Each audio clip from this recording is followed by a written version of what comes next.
This is awesome. Oh, Clark, hey. Good to see you among the living, man. Check it out. It's the latest talent mix. Thanks, Pete. Good to see you all among the living. Hello, everybody, and welcome to the Talent Mix. It is our Smallville recap podcast. Let's see, Zach and I, we watched Smallville together in college, and now we are doing it again in our 30s. I'm Brian, here with Zach. Zach, do you remember much of this episode? When did you watch it? You mean, do I remember from when I watched it earlier today? Yes. Yes, I remember some. Yeah. Great. So I remember a few moments. So I watched it yesterday, and I'm struggling, pal. After coming off the hundo, and there being just a lot to grasp onto, even though we didn't love it, there was still a lot to tie. I'm like, fuck. It was big. I'm sweating, man. Not a. There's some good stuff in this episode. I wouldn't say it's a strong hundo follow-up.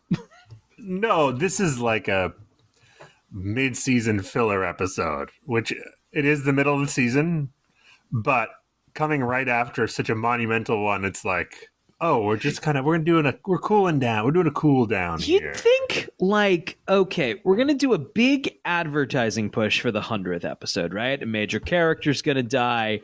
We're going to make a whole big thing of it. So, the episode after should also be a banger, right? Not that Hundo was a banger, but we should be, still firing. Do you think maybe they thought that the Batman-esque vigilante at the center of this was going to attract more viewers than it did, or maybe it did attract a lot of viewers, but was going to be cooler than it was? There's some Nietzsche elements in this episode that have me thinking maybe they were kind of. I think they thought there's some elements here that are not that effective that maybe they hoped would be. Right. There's a lot of nods toward Clark's future, more than usual.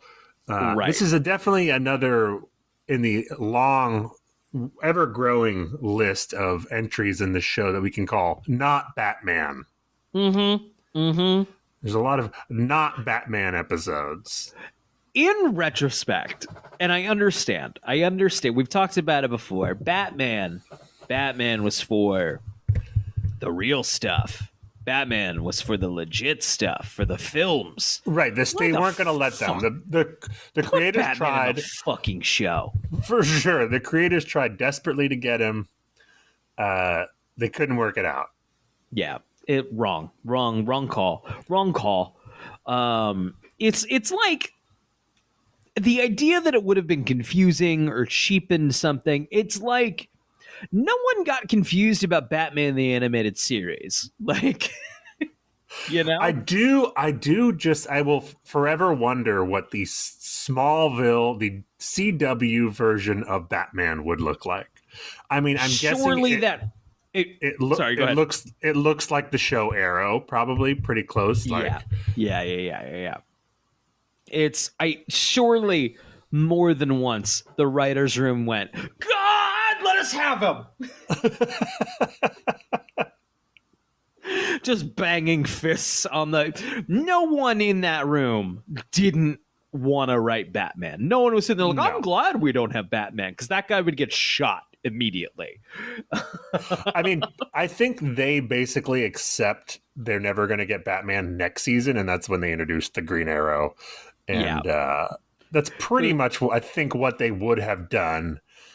Because Green Arrow is basically a Batman knockoff anyway, right? I mean, I guess so. I haven't gone ever that deep into Green Arrow, but it makes sense. They have similar vibes, similar backstories-ish, I think. They're both billionaires who lost their parents and... Good enough. Are crime fighters. But man, we got a little while before that. Just Arrow shows up this season, right? No, the beginning of next season. Very early next season. Could have sworn. So this week we watched Vengeance. It's the 13th episode in the 5th season of Smallville. It's the 101st episode overall. It aired February 2nd, 2006. Production code is 2T6413, in case you were interested. I know Okay, that, of course, let me write because that I'm down. reading I'm reading directly from the Smallville wiki, smallville.fandom.com. I guess we can get right into the recap, right? Let's do it. Let's go. There's too much important stuff probably somewhere in this episode to talk about. Clark is in the barn trying to repair the tractor, repeatedly breaking tools in frustration. Zach, does this count as broken farm equipment? I wrote it down and was going to ask you. So here's the thing. Here's the thing about I don't know if we've ever established this. I haven't gone back to like the official constitution of our podcast, where of course we establish all these rules. But like, do we need to see the farm equipment break? He's fixing a tractor that is broken. Is that inherently broken farm equipment? A wrecked car is not a car wreck, you know? Right, yeah. I would say we need to see it break, I would say. Okay. But Now, he does he has break a the tool. tool. Right, the tool breaks. Is that farm equipment? Yes, its primary use is on a farm. See, yeah, it is on a farm, but you can use it in a non-farm settings too, right? Yeah, right. It's if someone had a tractor just at their suburban house, that wouldn't make it not farm equipment. Right. Yes, exactly. It's still farm equipment. You just shouldn't have it at your suburban house. I want it so bad. I want this to count. It's been a while since we've had broken farm equipment. I just don't know if it does. We may need to bring the commission. Please don't bother her with this. No, don't bother her with this. All right, I guess not. I guess we can settle this. I guess we can settle this in the house. We don't have to. If this is your first episode, sometimes we go to my wife, who does not watch Smallville or who does not want to participate in this capacity, is not interested. Sometimes we make her settle disputes. She has seen 3 episodes of Smallville. Okay? She's seen 3 episodes of Smallville. Yeah. That does not mean watch Smallville. I was looking ahead at the episodes coming up, and I'm so excited for the Lionel Luthor Saw knockoff episode. That's going to be Emily's episode this year. That's the one. Saw X. We're trying to go this weekend. Is it come out this weekend? Yeah. Have the reviews come out yet? Absolutely not. No. So I checked on Letterboxd, and there's a handful of like best Saw movie yet. Oh my god, this is incredible! Which is definitely like they've shown it in a city or two, and no one wants to say like the movie they saw early was lame. That's no good. Right. I mean, anytime you get those first reactions, it's taken with a grain of salt. Oh yeah. I saw they were doing first reactions for that new movie, The Creator. And it was like, masterpiece, best movie of the year. And now it's like, yeah, it's pretty good. So some like New York media people were all like jizzing their pants over it. The people I know who have seen it all really, really liked it. And they all really, really, really fucking liked Rogue One. Right, which is a bad movie for dumb people. But I will say, that got taken away from him. He's still credited director, though, right? He is, but so it's still 70% his footage.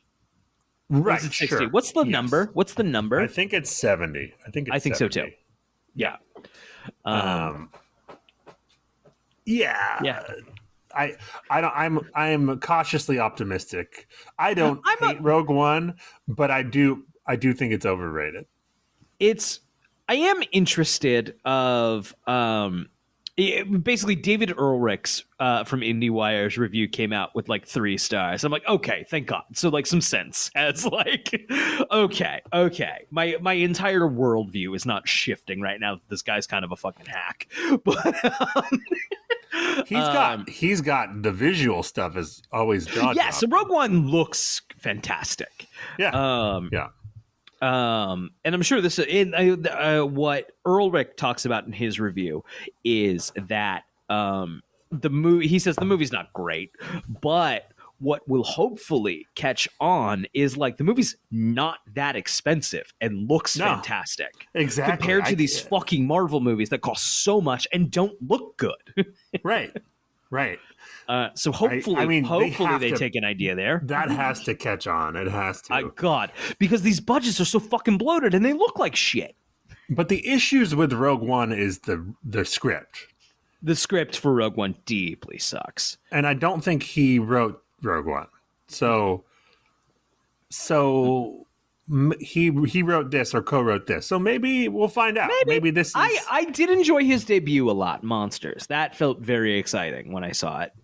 The theater that I saw it in, the Criterion in New Haven, just announced that it is shuttering October 12th. Very, very sad news. I spent a lot of my weekends in my early 20s going to midnight movies there. So hey, wherever you are, even if you're nowhere near New Haven, Connecticut, please pour one out for my beloved Criterion in New Haven. That's a bummer. Super bummer.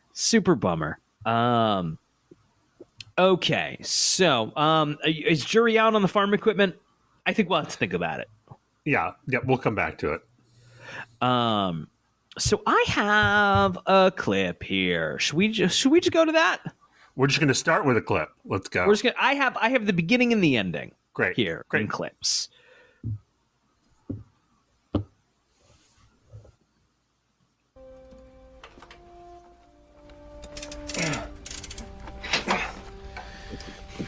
And boom, infiltration. Socket wrench. He's back to it. Martha comes in. She's got a box. This engine won't start. You're home from school early. Yeah, well, I sort of dropped off for the rest of the semester. Clark, how could you do that? Because my dad fucking died? You know what, though? The reason he gives is absolute bullshit. Let's hear it. He says... You need me here. There's too much work to be done. But you need me here. There's too much work to be done. Clark, we all know you can just fucking do the work in a couple seconds. The idea that Clark needs to drop out of school to make up for the work that Johnny K did is fucking stupid. Why do I just have an inkling that no productivity has changed on the farm. Not a lick. Right. How long does it take Clark to do the things Johnny K did?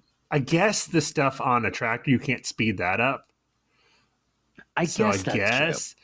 But anything like physical, he can just do real quick. Bet if the tractor has to get out to a certain place, I bet he can shave off some time just carrying the tractor one-handed to where it's got to go. Or he can just like do it by hand faster than the tractor could. That's a lot of work. I wonder if he could. Martha's upset. She's carrying a box. Mom, it's done. Oh, also, my girlfriend who I think is the love of my life, is also like not broken up with me because my dad died. But like it's over. I'm dealing with some stuff right now. Mom, I don't really have time for fucking Kansas State University. Martha, how's your fucking Senate seat going? Oops, spoiler. Also, I don't think you have to drop out. I think you can probably do like a deferment or something. I think that's basic. He says for the semester specifically. Okay, so like I think that's maybe what he's done. Like I think you just put a pause on. You go to your teachers or to the counselor and. I think he used the word drop out, but that's effectively what has happened. Yeah, I agree.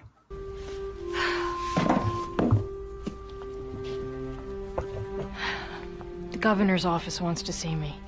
Something about your father's Senate seat. Surely something ridiculous won't come from him.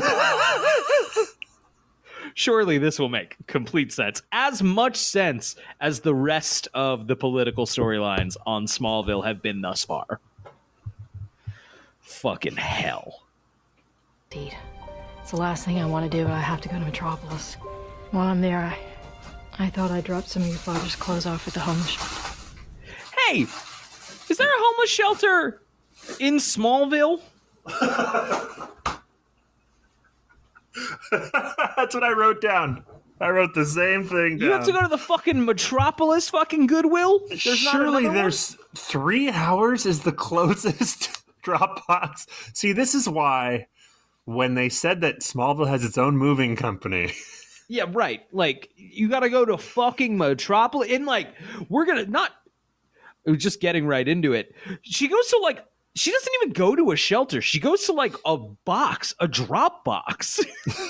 in the alley where Lex got shot, I'm pretty sure. Called Suicide Slums. Yeah, people should stop going to this alley. It's bad. All right. I'm going to drop these clothes off in the worst part of town because those are the people that need the clothes the most. Not to victim blame here, but... Surely the clothes end up in the worst part of town, regardless of where you drop them off, Martha. Yeah, right. Martha. All right. I actually do think Tom and Annette are doing very good work here. Yep, very good work here. Maybe it's too early to get rid of them, but it's so hard seeing them in the closet. I can still smell his aftershave on the shirts. You should take a look, see if there's something you want to keep. Oh, I'm sure there's someone who can use it more than I can. Johnny K's old ratty shirts.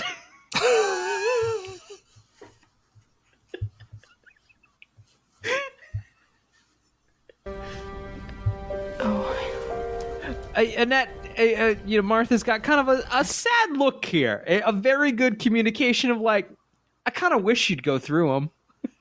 Right, exactly, yeah. It's good. It's really good. I think your father would have wanted you to have this. It's a watch. I remember the day he taught you how to tell time with it. You should wear it. I'm really impressed here. I feel like we're the singular fucking Tom defenders. Every time anyone comes on this show, like, hey, this fucking guy.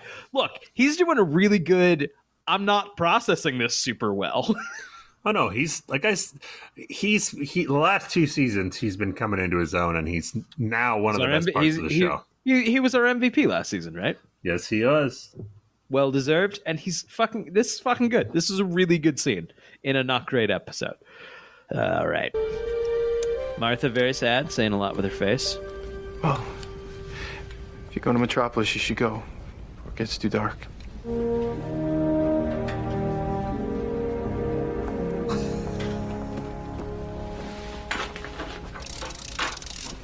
And Martha heads off. Great, hurt walk away by Martha. She's like a quick head flip.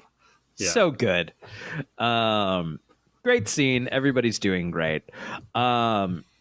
So Martha is dropping off the items in Suicide Slums. Literally the same corner where Lex got shot. Pretty sure. There's only the one. So muggers push her down, steal the watch, and almost kill her. Yeah, the guy's like kill her. Like the one guy walks away and he says, yeah, finish her off. I live in a major city where crime happens. And in fact, I believe crime also happens in your city, wherever you are. You, the listener, crime probably happens occasionally in your city. And it's usually the extent of like, give me your shit. I don't want a murder charge. Right, yeah. I'm not saying exceptions aren't out there, but it is Suicide Slum. It is Suicide Slums. Mama K gets the funniest concussion we've gotten in a while, where the guy shoves her and she stumbles into a chain link fence, and that's how she gets a concussion. Shit, this will be terrible podcasting, but I do have Martha here. Well, let's get it so we can get your reaction to it, because it's I have to see it fun. again. Oh no, that's Spirit of Vengeance. Okay, here we go. No! Nice bling, Brad. That was my husband's. Oh. So the man, the mugger, a stereotypical comic book thing thug. Skinhead, yeah. Does like a backhand thing, smack, to which Martha then stumbles, takes a good 5 steps before hitting something, going, and then hitting the ground. But I feel like he slaps her in the other direction and she walks the other way, and like, and the thing she hits is not hard. It's a chain link fence is the problem. That's the most impressive concussion thus far, I gotta say.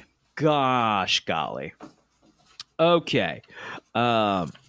So, however, she is saved by a masked female fighter who swoops out of the sky and beats them up. The rescuer leaves just as the police arrive. Lana asks Clark to coffee, but he says he is too busy. She urges him to stop bottling his emotions up, but Clark insists that she doesn't have to worry. Martha arrives home with a large bruise on her cheek and tells him about the masked rescuer who stole the watch. So, first of all, when the scene where Lana shows up, she said she thought she would come stop by to see if he wanted to get a frothy cappuccino. Right. Hey, Lana? Frothy cappuccino. Just very specific. When Mama K comes in with the huge bruise and like red mark all over the side of her face where she hit the chain link fence, Clark goes, Are you hurt? No, Clark, I'm doing great. I know you don't feel pain. This is bad, buddy. Look at my face. Are you hurt? Are you hurt? Clark goes to the Daily Planet and tells Chloe that the police have no leads. Yeah, no shit. No shit. Like, I'm sorry. In any other universe, your watch is fucking gone, dude. It is comical you even bothered to go to the police. They're gone into the night. Unless you have a mugger and you've brought them to the police station, they're gone. Right. Also, leads. How long ago did this crime occur? It's the same night still. Have they reported it yet? Like, shit. Also, what was she doing dropping off clothes in suicide slums? That is something the cops might say. Yeah, right. What were you doing there? Okay, as they wait for the report to be faxed, they talk about Martha's benevolent rescuer. Chloe says she has been tracking the vigilante for weeks and is excited to have an eyewitness to complete the story. Clark feels guilty about Clark feels guilty about is what the wiki has written here. And I'm going to throw out there, I have no fucking idea when to use a semicolon. No one whatsoever. No one does. No one does. It's the big secret. But I know when it's not it, and I know that ain't it. Okay. Clark feels guilty about not accepting the watch, not escorting Martha to the city, his father's death, and his relationship with Lana. Yeah, Clark feels guilty about a lot of things, Wiki. You're right. It's true. Yeah. With all of his emotions close to the surface, he gets upset with Chloe for trying to cash in on the situation. He says that all he can think about is getting the watch back. As he exits the office, he bumps into another intern, the clumsy and bespectacled Andrea Rojas, who apologizes profusely and shuffles away. We're, of course, doing a sort of... there's no way this character was meant to be a bigger thing, right? No, I don't think so. This feels like kind of, maybe Clark gets the idea here to be a bumbling, but this is the only scene we see it in. So, even why do it? I guess is where I'm at. Also, I was going to ask, they can't possibly have meant this to be a reveal later, right? That she's the same person. There's no way. They're assuming we know, right? Because it's obvious. They have to be. There's no. Okay. didn't even occur to me to not think it was her. That wasn't even in the realm of my mind, you know? Okay, Lex finds Lana at the Talon doing closing work for Martha. This episode a handful of times like had me question, like, did you forget that that's not the status quo anymore? And then they have like a line of dialogue. They're like, no, actually, it's fine. This happens twice this episode. It's Lex walks in on Lana working at the town. I'm like, show? Did you think I don't fucking remember Lana don't work here no more? Did you think I fucking forgot? I didn't fucking forget. I have a podcast about this show. I didn't fucking forget. But no, sure enough, she's like, Martha asked me. She even specifies, and granted, this is probably for the benefit of the TV audience, I suppose, but she even specifies, like, they're going through a lot right now.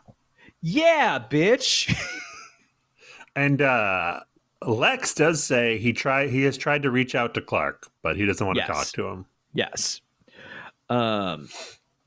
So they talk about how Martha and Clark are coping. Later, Lex goes to confront Lionel. No, sorry. We're skipping over the whole meat of the scene, which is Lex apologizes for kissing Lana without invitation the night of the election. And she's like, it's okay, you already apologized. He says it means a lot more when it's not coming from a drunk person. Then they talk about Clark. And then Lex launches right back into being creepy again. Right. He's and like, if you need someone to talk to, or I'm always here for you. He's like, fuck off. You just apologized for being a creep. Right. So, anyway, here's more creepiness. And Lana's reaction to the apology is the correct, I'd kind of just rather wish we didn't talk about this because you made it weird and being around you is weird. And I kind of would like less weird in my life, actually. Yeah, and I don't feel comfortable being alone with you in this closed coffee shop. Right, because you're a creep and you're being a creep. Anyway, let's get married next season. Yeah, let's become a couple in 4 episodes. Oh my God, is that what we're doing? I mean, maybe not 4, but it's very soon. Yeah, it's before the end of this season. It's imminent, huh? Oh boy. Later, Lex goes to confront Lionel. This is the other one. I don't remember the exact line of dialogue is, but I'm like, Lionel went good, had a spiritual awakening, and wasn't involved with the company anymore. And then there was a fucking line about a takeover, yada yada, buyout.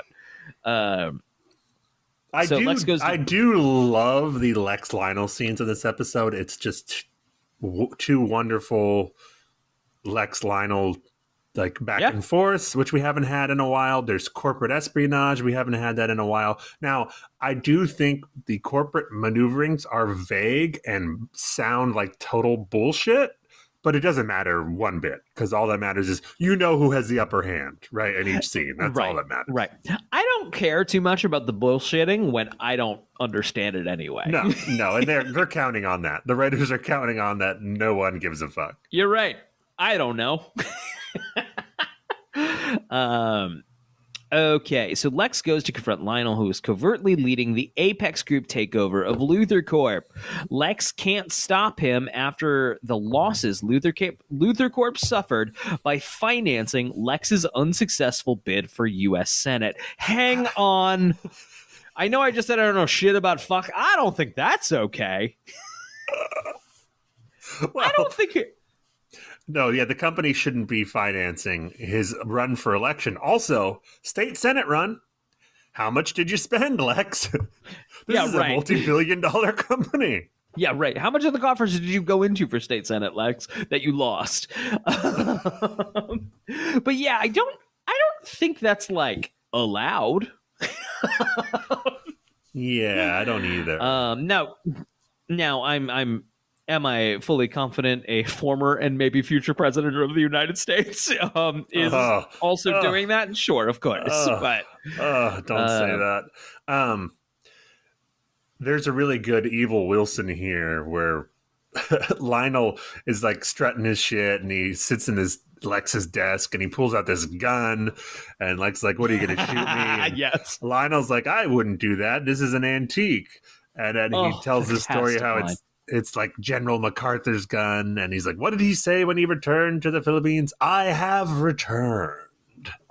And then Lex walks out and is like, you haven't taken the beaches yet.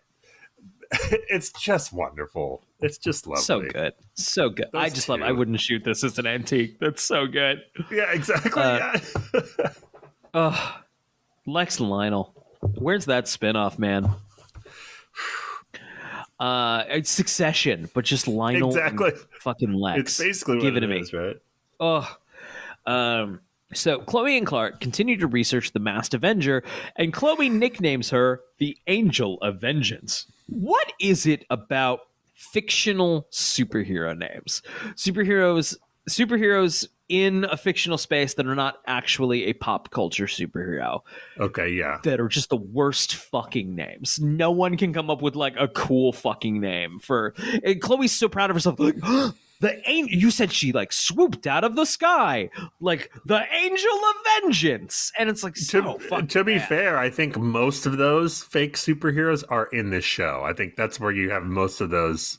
That's it. They're all here. What's the one that Lex reads growing up? The comic, like the Superman equivalent. That's Warrior Angel. Yes, they got a thing for Angel. Yeah, Warrior Angel, Angel of Death. The police report fax arrives. But when Clark goes to retrieve it, the Angel swoops down and orders Chloe to stop her investigation. Clark tries to intervene, but she is as strong as and more agile than he is. She tells him to stay out of her way and flies away. Chloe is enthralled, but Clark seems uninterested until he realizes that the Angel of Vengeance is probably the only person who knows who mugged his mother. It was just a fucking guy in the terrible part of town. Clark, you want me to fucking remember a guy, just a guy. I see a lot. He of does guys. have a tattoo of a 13 on his neck. Okay, a tattoo of a 13 on it. I bet there's a guy with a tattoo of 13 on his neck in fucking New York City. I don't know where to fucking start, Zach. Clark has a good Nietzsche line here in this scene where Chloe is saying how cool her costume is, the Angel of Vengeance, and Clark says, a little over the top if you ask me. Love it. Also, gotta say, it's not that cool. No, that the costume is a huge flop. Mm-hmm. Huge flop in this episode. And it's funny, if picture this. Imagine Smallville invented Batman and Batman just shows up. With Smallville's budget, so imagine Batman with Smallville's budget and Smallville's general predilections. Would we be like, fucking lame? I mean, honestly, it depends on the suit they put together, you know? I guess so. I mean, Adam West. Just fully Adam West. Like if they show up with the Michael Keaton's Batman suit, which, you know, they could probably afford at that point in time. Yeah, right. I think we're like, that's pretty cool. I agree. Okay, Clark devises a plan in which he pretends to be a robber, mugging Chloe to draw out the masked vigilante. I like this scene in theory. I think it could have been better. I feel like this is happening. Hello. Here we go. Yeah, you just cut out for a second. Yeah, go ahead. Yeah. I feel like this is happening a lot lately in the show where like I'm kind of vibing with this thing you're doing. Man, I wish there was a lot more of it. I wish you weren't in a rush to move on from this fun scene. Yeah. I think as the show goes on, we sit in those moments longer, and I'm ready for it. Why are we rushing through the fun stuff to get to more fucking Angel of Vengeance, you know? Yeah, because this is a post Johnny K's death episode, okay? This is I guess so. We're mourning. So. There's a great moment in this scene where Clark says, "I didn't come here to fight," and then literally after he finishes saying that, he hurls her into some pipes. I didn't come here to fight, and then just launches her 30 feet through the air into some pipe. So good. When she arrives, Clark fights and unmasks her, revealing that she is Andrea. She tells him that she received a heart transplant from a victim of the second meteor shower and gained superhuman agility and strength with it. Sure. She reveals that she always carries a locket with a meteor rock in it to remind her. Clark, you got a lot of information here of like... It must have been the radioactive rocks from the meteor shower that affected the heart, and now I am super. But all right, it's fine. So Clark asks her about saving Martha and the stolen watch. He admits that it belonged to his father, and she correctly guesses that Clark is grieving his death. She tells him that she was stabbed in the heart during a botched mugging in which her mother was killed. She agrees to help him get the watch back, but acknowledges that what Clark really wants is justice. They decide to confront the gang that was responsible. So this storyline is basically Clark trying to get vengeance for his dad's death.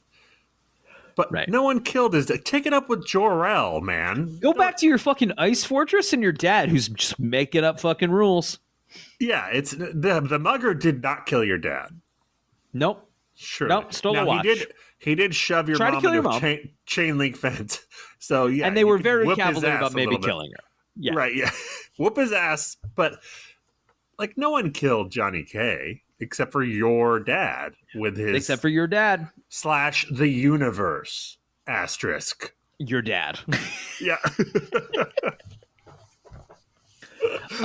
Jor-El for months was saying, I'm gonna have to kill someone you love because of what you did, and then he kills him. He's like, really, it's the universe though. It wasn't me. Yeah. I mean, when it all comes down to it, isn't everything the universe? Jor-El immediately has like regret. He's like, oh fuck, maybe that was too much. How am I gonna get out of? Shit. He liked that guy, huh? I'm supposed to bond with this kid. Ugh. Yeah. Just Jor-El's AI crystal. I feel bad. He doesn't like that. I feel bad. However, I think this now goes to prove, though, that Jonathan would have had no effect in the Senate because his destiny was to fucking die in his driveway. And Jor-El was like, boom, good enough. Or maybe that's not how it works because this don't make no sense. No. Martha goes to the Daily Planet looking for Clark, but only finds Chloe. He hasn't answered his cell phone all day, and she guesses that he is trying to find the muggers. Martha worries anyone can just walk into the Daily Planet at night, by the way. Super easy. I worked at a New York media company, not a major newspaper. I worked for a website, and that had a security guard posted by a gate, and then I had to swipe a card. And that opened the gate. Right. Martha can just walk on it. Right in. Middle of the night. I guess we don't know. I mean, like you could call down to security and let a visitor in. Do we know for sure? Is Chloe like, oh, you're here? I'm surprised. Do we know for sure Chloe didn't like buzz her in? I got the vibe that she didn't know she was coming, but maybe I missed that. Maybe. The truth is, they're not thinking about it. There's a lot of stuff happening in the middle of the night here because we're definitely in the middle of the night. Like we're past midnight. Yeah. Right? Yeah. I feel like that's established. And Lionel and Lex are doing corporate intrigue. Busy day. Busy fucking day. Martha worries that his guilt and denial will manifest itself somehow, and with Clark's abilities, she is afraid of what will happen. She says Jonathan always knew what to say and tells Chloe that she appreciates being able to share Clark's secret. Clark and Andrea find the 13th Street gang, but they refuse to reveal their leader, Snake, the fucking 13th Street really gang. Lazy, yeah. With the just like let's go to like the cliche fucking Simpsons character gang leader. Also, did you notice? Snake? Yeah, that's Snake Plissken. No, Snake. Sorry, Snake Plissken is from Escape from New York. Right. Did you notice that all of these gang members appear to be in their 40s for some reason? Yeah, right. The lucrative, yeah. Great Great 401k, 13th Street Gang. Gangs noteworthy for being young. Yeah, right. Gang I mean, members. they usually have to be. It's not you. Yeah, there's Great no 401k. 13th Street Gang, Right, yeah. great 401k. Honestly, I probably should go get another job. I know because of all the violence and the crime, but man, just can't give it up.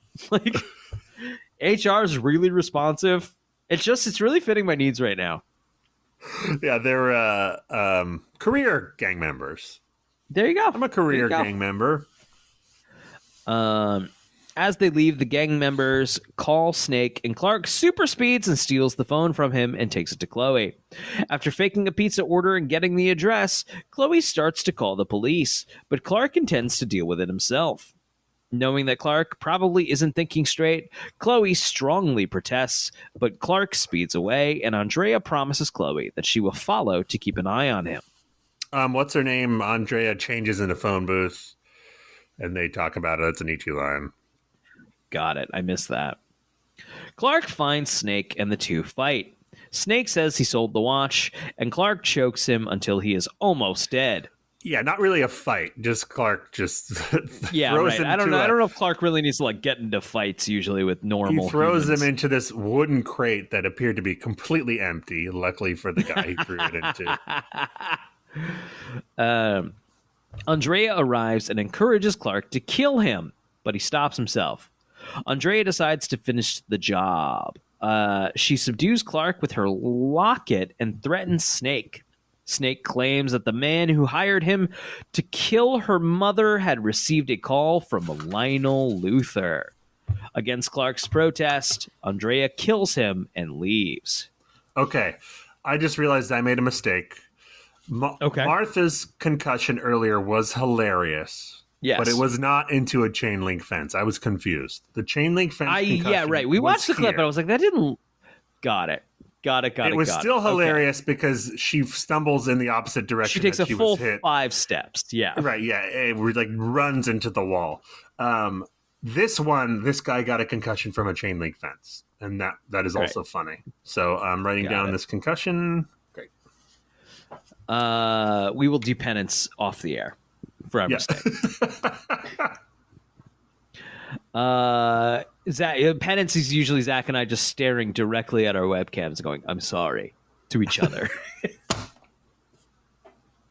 A full 100 times before we... A full 100 times, and we learn our lesson. Lionel is making himself comfortable in an office at Luthor Corp and mocks Lex for his unsuccessful effort to get the company back.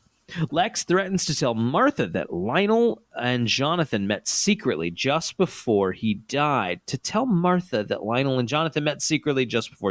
it. The blackmail works, and Lionel concedes. He stops trying to obtain the company, and Lex hires him as a special consultant. Wait, that is not in the scene. That also sounded insane to me. No, I think maybe that's in another episode or a deleted scene or something. There's no special consultants mentioned. The scene ends with Lex, with Lionel okay, what do you want? For this blackmail, and Lex is you know, I hope you enjoyed your stay. Get the fuck out. Got it. It's a mic drop, and Rosenbaum is so good in this scene, and they're both great. It's so good, of course. But yeah, he's not a special consultant yet. Maybe next episode. You're jumping the gun, Wiki writer. We're jumping the gun. That's points off. You'll have to join our Mia Culpa session. We'll be waiting. The other gang member arrives, sees that Snake is dead, and prepares to kill Clark, unknowingly pulling him away from the kryptonite. Clark dispatches him and gets to Luthor Corp just as Andrea is about to throw Lionel out the window and tries to talk her out of it. Realizing that Clark would never let her get away with murder, she flies away and vanishes. Clark catches Lionel before he falls. And Lionel, he says, why do I get the feeling you saved me for her benefit? not for Right. mine. Right. And then he says, either way, thank you, son. Son.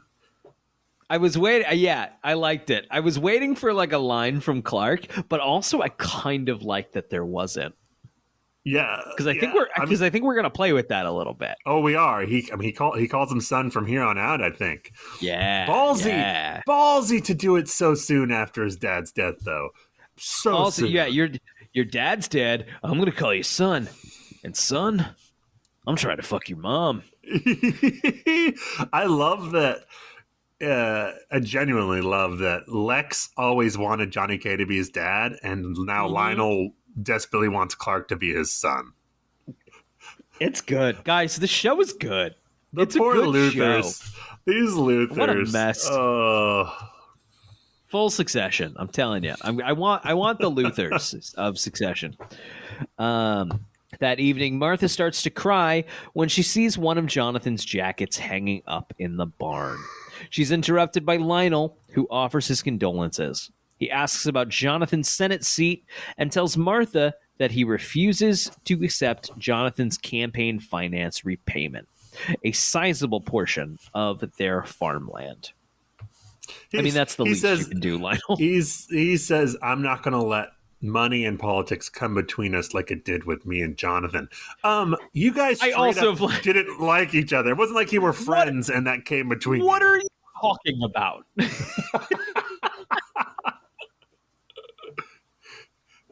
What? Yeah, he wanted nothing to do with you because you held something over his head and are generally a pretty evil person. It wasn't like you were buddies. You're an evil dude. And then like he owed you money and that came between you. What are you talking about? What is the fictional character Lionel talking about on our Earth in our reality? Why was that in the script? Like, I don't know. Yeah, it's no good. Strange. The next morning at the Daily Planet, Clark and Chloe find that Andrea has disappeared. I do want to say that Martha, or why can't I remember her name? The actress Annette who plays O'Toole. Martha. Annette O'Toole, thank you. Jeez Louise. Annette O'Toole is doing great work in that scene with Lionel. She's playing it very skeptical. Skeptical of Lionel being so friendly, but also you can tell she so desperately needs a shoulder to cry on. Yes. So she's doing wonderful work there.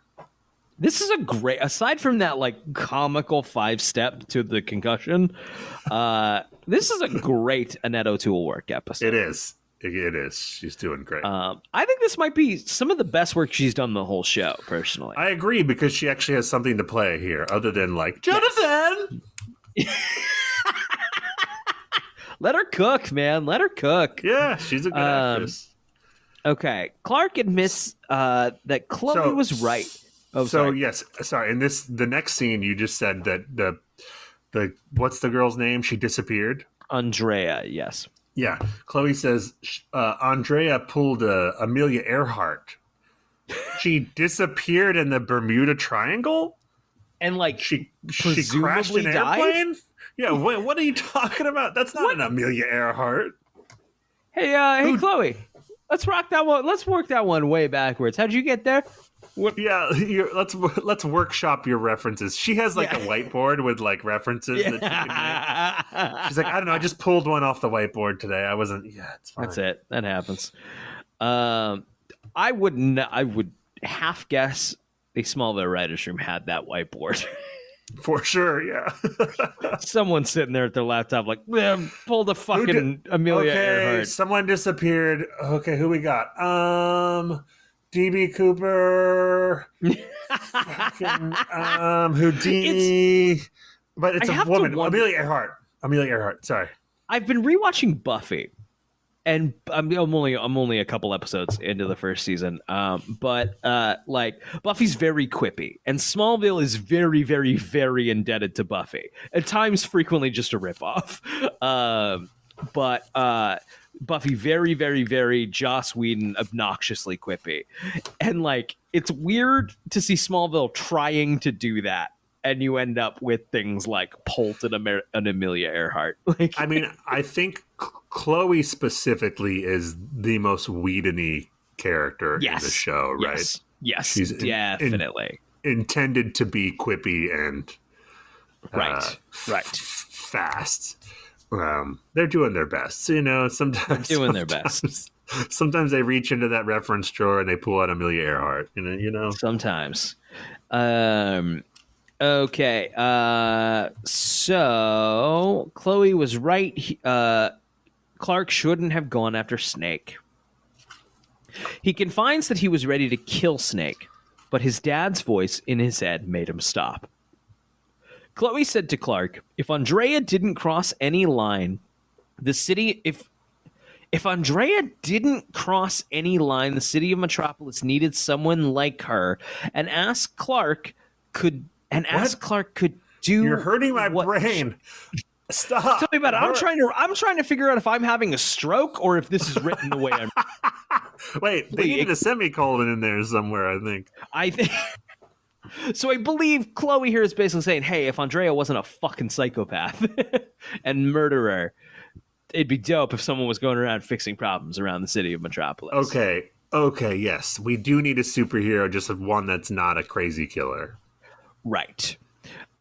So Clark arrives at his loft and finds his father's watch, found by Lana, who searched every pawn shop until she found it.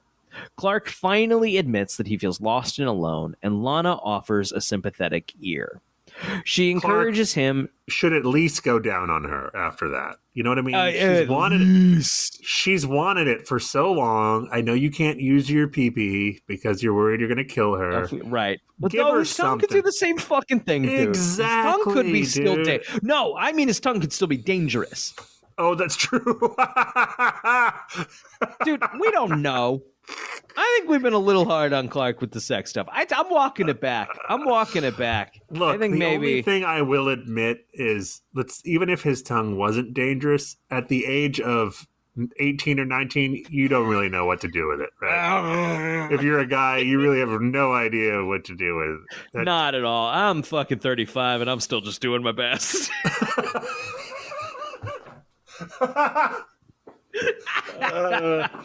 You just need some guidance, he needs Lana to tell her. He needs Lana to tell her. This is before YouTube, so he can't just go on YouTube and watch some instructional. That's it. All right, I have a clip here of this watch scene. Put it on.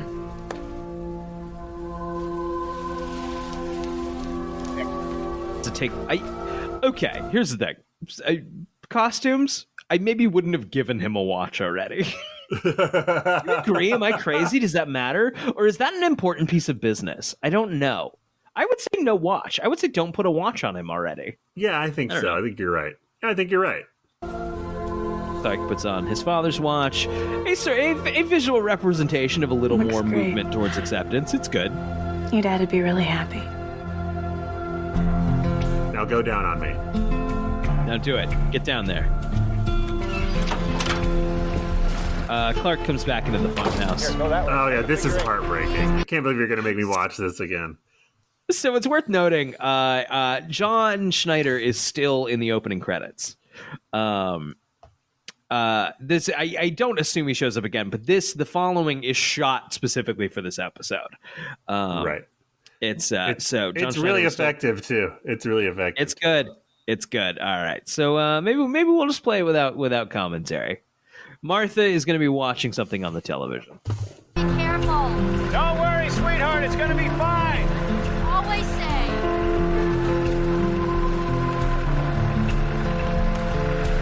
That way? Hang on tight. What, are you kidding? This young man's a man of steel. Look at him. Make one more Where turn. are you going?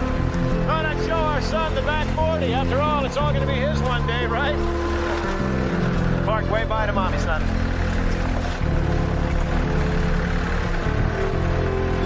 Bye-bye.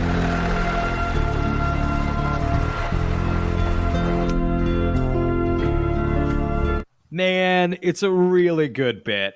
of like, so we get, okay, the Man of Steel bit, of course, is a hard boo. But like, I'm actually almost maybe even mad that they cheapened it with that dumb little like, he's a Man of Steel.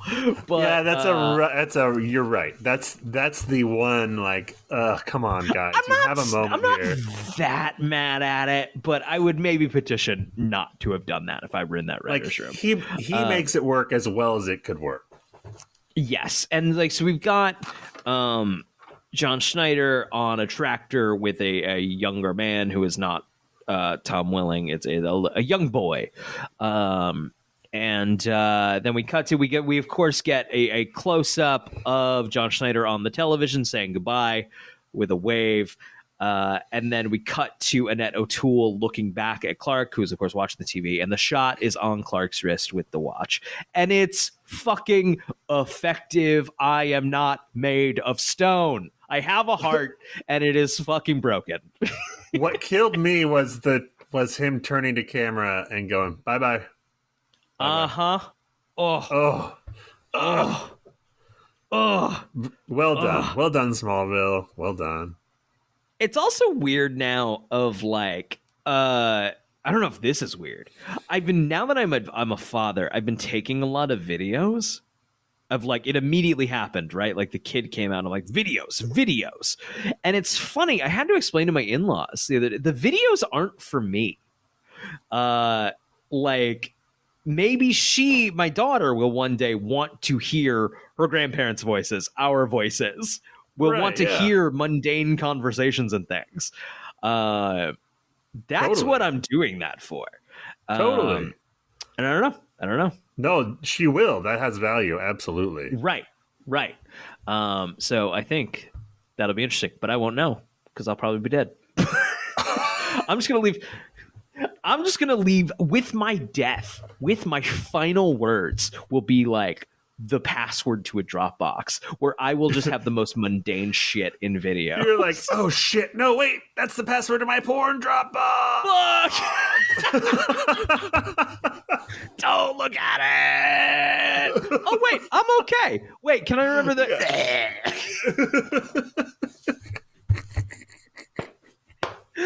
Oh man. So that was that episode. We had no fucking needle drops this episode. I don't like an episode with no needle drops. Every episode should have a fucking needle drop. Certainly would have been shoehorned in. Where could they have put one? It would have had to have been either in like the suicide slums when they're at they're doing the trash can fire. That would have been a great spot for a new metal. Someone's got a boombox, like, you know.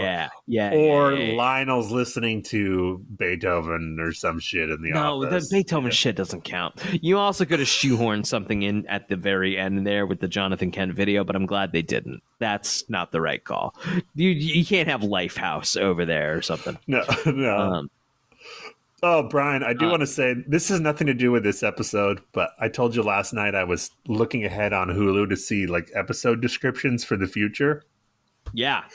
At the beginning of season 6, there's an episode where Lex throws a charity ball and he gets All American Rejects to perform.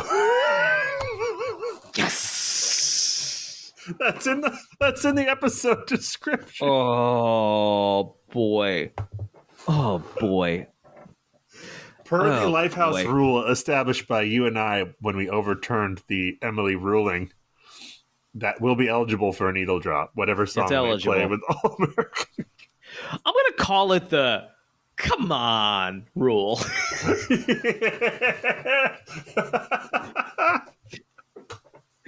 No Lois Lane this episode. No Luther Mansion this episode. I have here in the notes, the home movie Martha's watching was original footage filmed for this episode.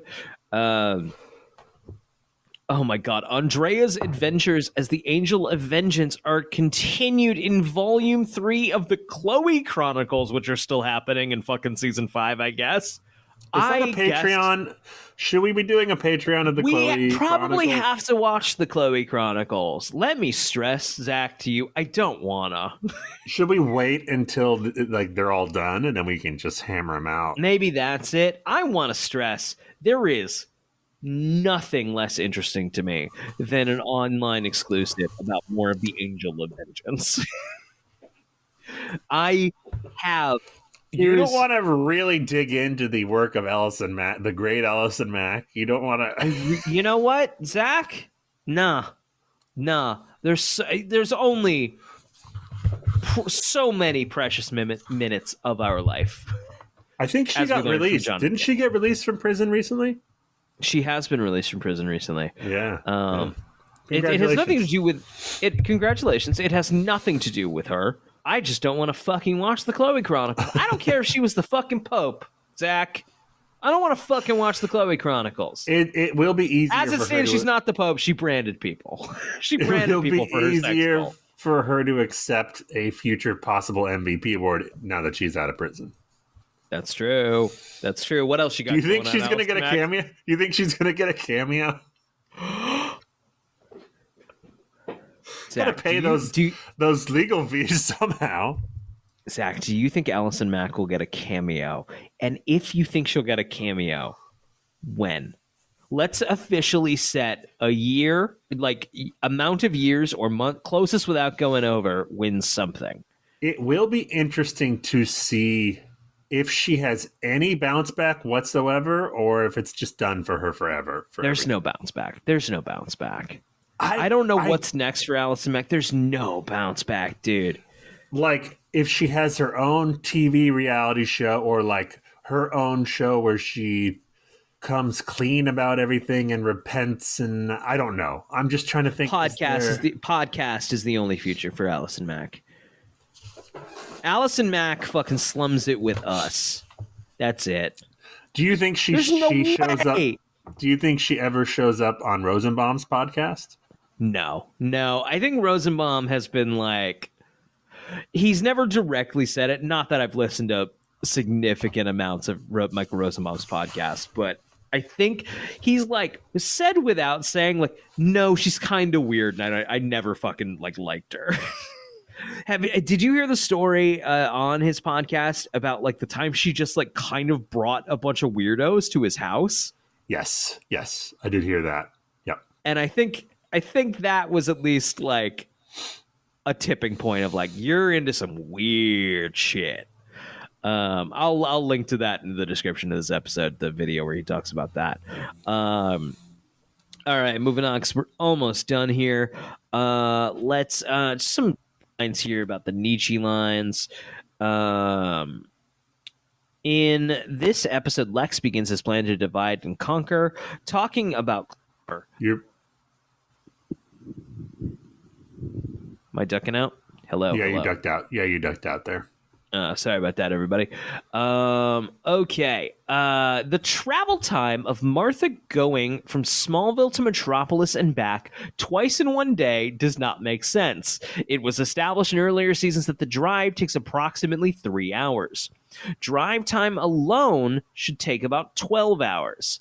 Since it was nighttime during her mugging, a conservative estimate would have Martha leaving home around 2 p.m., being mugged at 5 p.m., and then being back home at 8 p.m. Visiting Chloe at the Daily Planet at 11 p.m. and finally being home and talking to Lionel at 2 a.m. Since the Kents are farmers, they would likely wake up no later than 6:30 a.m. as established in the episode Hidden. This is assuming that it would be dark enough at 5 p.m. and that the criminals would start so early. It's suicide slums. A more realistic estimate is to place the mugging at 7 p.m. and the visit from Lionel at 4 a.m., which seems implausible. Honestly, we make fun of this wiki a lot. You know what we don't do is applaud some incredible wiki work. Exactly. It's incredible wiki work. I do think 100%. Great job, Wiki. This is about the time in the show where we start fudging the numbers on the Metropolis thing a lot more.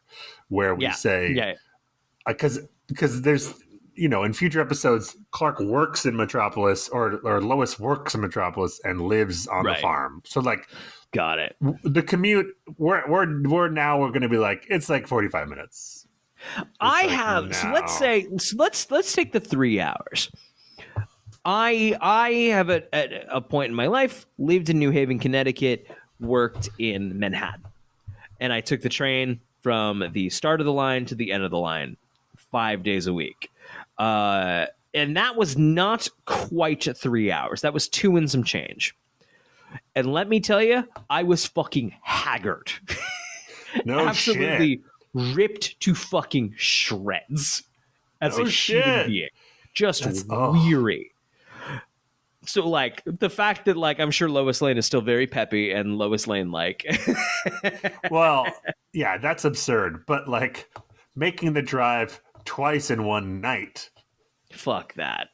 Fuck that. Is a bit much.